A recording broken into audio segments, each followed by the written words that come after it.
one. George Michael. Yes! You got to have faith, faith, faith. Got to have a little bit of faith. I don't know the words. Yeah, I'm just neither gonna do I. pretend like Neither do I. So. I do love George Michael. Actually, I was a cheerleader, and I did a... No. I was Yes. a cheerleader, too. A cheerleader who can't do a split, by the way. I was a flyer. I was on top of the pyramid. Oh, no way. Talk about faith. I had to be on Nice. top of that pyramid. That was Wow. blind faith, letting those girls hold me up. Born and raised Catholic. Mm. Call myself a Reformed Catholic now. Mm.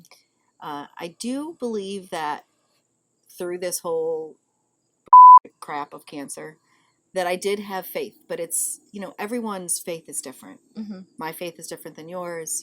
I have friends who, practice Judaism, and that was their faith, and it helped them get through it. And I have friends who brought their rosary beads with them to treatment and would, say the rosary while they were there. And, Buddhists, I have tons of friends that practiced Buddhism while they were in treatment. I don't think there's a right or a wrong. What I think is wrong is shaming people for not having the right faith, because what works for you and get you through it is all you need. And for me, it was all the little signs that got me through it. My mom died when I was really young, and she always used to come to me in a dragonfly. So dragonflies were really, really important to me. And there were times that I would, and I'm not making this up, this is like legitimately true, I'd be really stressed out, and I'd be driving to treatment or going to a doctor's appointment, and a dragonfly would like flutter by. And it helped me get through it because I felt like she was with me. Mm-hmm. So I think faith is really subjective to the person and their struggles and what they're going through. There's also your inner faith, too. Mm. So do you believe that you're going to be able to get past this and through this? And it's, how much of that you're willing to accept? You said the word accept, and accept is a really big word. I've been in recovery for addiction for a long time, and acceptance is a big word in the recovery space, and part of it is accepting who you are. Mm-hmm. And that was really hard during cancer, because you have to accept that your body is doing this. And there were times that I felt like my body was failing me. Like, how could my body be doing this right now? I was actually at a really good point in my life, and then all of a sudden I got cancer, and I felt such a sense of defeat.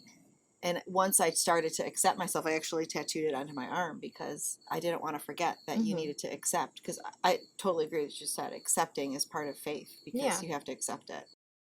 That when you accept what's happening, that people around you will also have a different, like almost a sense of calm in a way. I actually was I was going to Florida to meet with my sister, my cousins. We're really close family. So I had gone for a test prior to that. And I told my nurse, specifically said, I'm traveling, but whatever the news is, let me have it. Wherever I am, just call me. She didn't call me. Instead, my general practitioner was the one that called me and said, did you get the news? And I said, no, what is it? And then he told me that it was positive. When I got the news, I immediately shared it with with my sister and my cousin, and they were like bawling. And of course I was crying as well. But we had plans to go to the beach. And I said, I'm not here to cry. I'm here to enjoy being with you guys, and we're going to go to the beach. And we went to the beach, and I have the picture of the three of us in the water laughing like crazy. You would have never guessed that I had just been diagnosed with cancer that morning. So you can take it and you can mope around your home and you can cry all day, which is fine, by the way. You can do that. And I had my moment where I said, I'm going to cry. I'm going to let it all out. And then that's it. I'm going to get on with, living. I'm going to get on with, I got doctor's appointments to make. I have to share my news with other people. I have to, think about the company. What am I going to do in this case? Surgery, like all of these pieces that needed to come into place.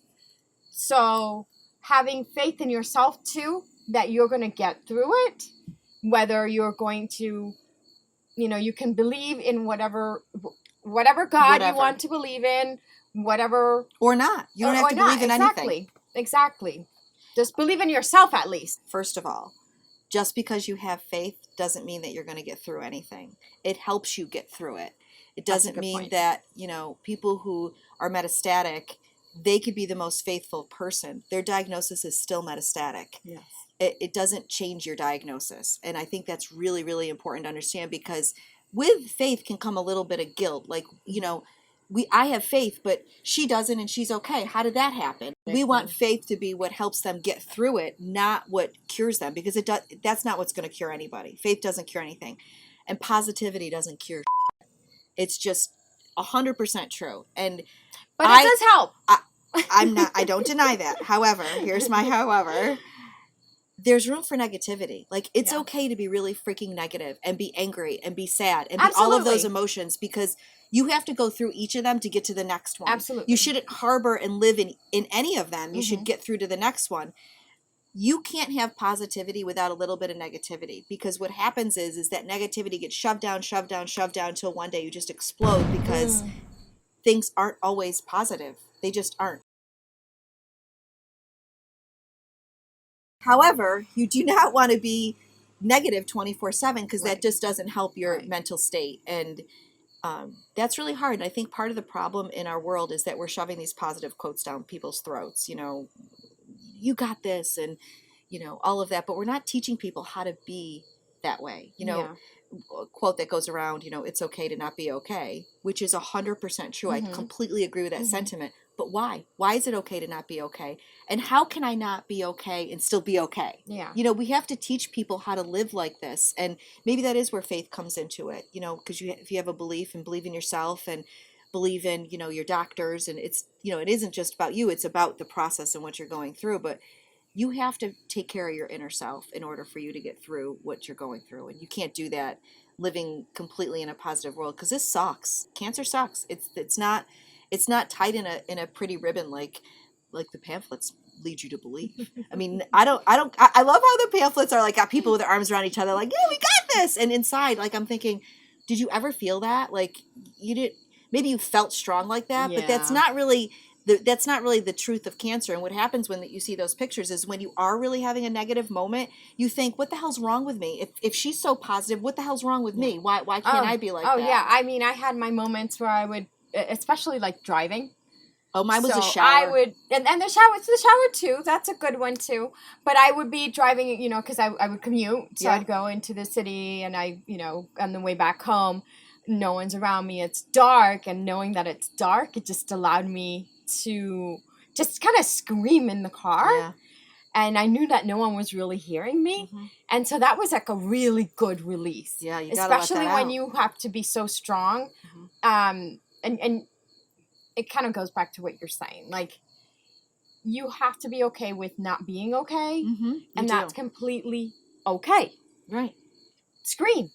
Absolutely. And Cry. And if you can't share that with people, share with only the people that are closest to you. Right. The people that will understand. Yeah, I cried in the shower. The shower was my place, because I could just let that water just hit me, and I could just cry and no one could see me. Although every time I came out of the shower, my dog was sitting right there. Like, my dog definitely was like a support for me. It was weird how he stayed right by me, sat next to my chair, everything. Yeah. He definitely was a good source of comfort to me. And I think that's where faith comes in, right? It's comforting to get those little signs. Maybe a cardinal comes out on your window, or a song comes on the radio that the words are really empowering and impactful. And those are the things that kind of, you know, push you and get you through it in weird ways that you didn't think you needed. Faith can take many, many forms. So one of the forms that it took for me is that I happened to meet a woman by chance.